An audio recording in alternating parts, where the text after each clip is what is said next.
Thank you. Absolutely, Senator Grassley. Thank you for the accommodation. I appreciate it very much to the distinguished leaders of this committee. My questions are for Secretary Taylor. I'm glad you're on the job now, confirms, because in your position, you're going to be a lead advocate for U.S. farmers across the world. And everybody on this committee knows that when we produce a third more than what we consume domestically, that international trade to get that out of our country around the world is a very important issue for prosperity in agriculture. So when it comes to agriculture trade, the concern I hear most from Iowans is access to Mexico's corn market.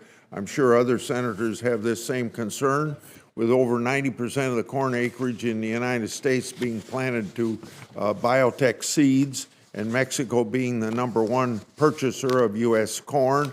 I'm concerned that this decree is not being met with urgency that it deserves. This is the case for both Iowa producers and, most importantly, for food insecurity in Mexico and around the world. As the former chair of the Finance Committee, I was glad to lead the effort for the USMCA, which ended up getting 89 votes.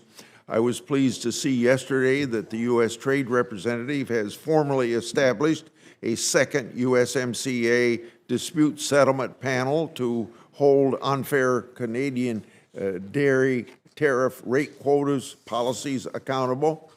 So the question is for you, Alexis, why has the Biden administration not established such a dispute settlement process under USMCA panel with Mexico on this issue of GMOs?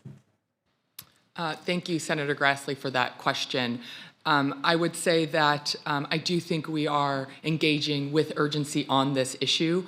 We certainly appreciate the potential impact that the proposed decree could have on our corn growers here in the United States, but much broader than that. Fundamentally, our trading system globally, but also within the USMCA, is built upon science-based policies. And the challenge to that is greatly concerning. I have heard from specialty crop producers, livestock producers, all with the concern of Mexico with this decree moving away from that fundamental principle.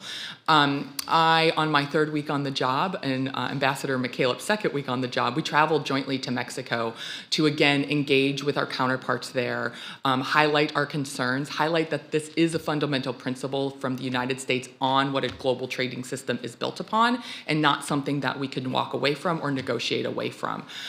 We continue to have those conversations with our Mexican counterparts.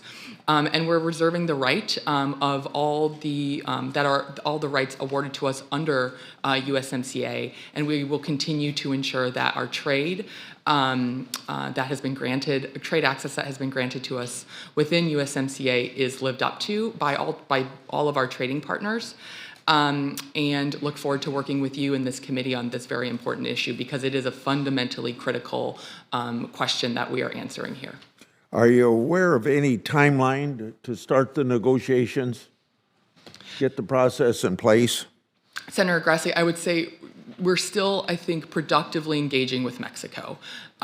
We have been very clear that the USMCA gives us a process to go down if we cannot find resolution on this issue, and that we reserve all of those rights. But at least today, we are still productively engaging and hope to find a resolution that doesn't disrupt trade, impact our producers, and ultimately impact negatively Mexican livestock producers who are dependent on this product as well.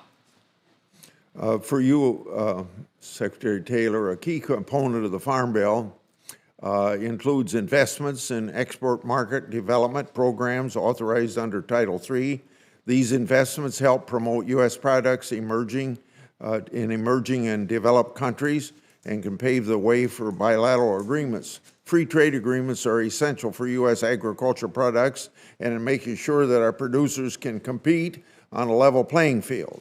As Undersecretary, do you think that your programs can pave the way for bilateral agreements? Senator Grassley, I think our market development programs are critical in a host of ways and areas. First, it helps build the bridge to relationships, and trading is still very much about relationships. Connecting buyers and sellers with products that we have and products that they want. At the same time, they also help to address many technical barriers to trade that our producers are experiencing and our exporters are experiencing in markets. So I do think as we utilize these programs in partnership with industry, they help strengthen the ties and strengthen our economic ties as we continue to look for new diversified markets. And I think they are critically important to those record $196 billion of agricultural exports that we saw last year. Thank you, Secretary Taylor, and thank you, leaders of the committee, for accommodating me.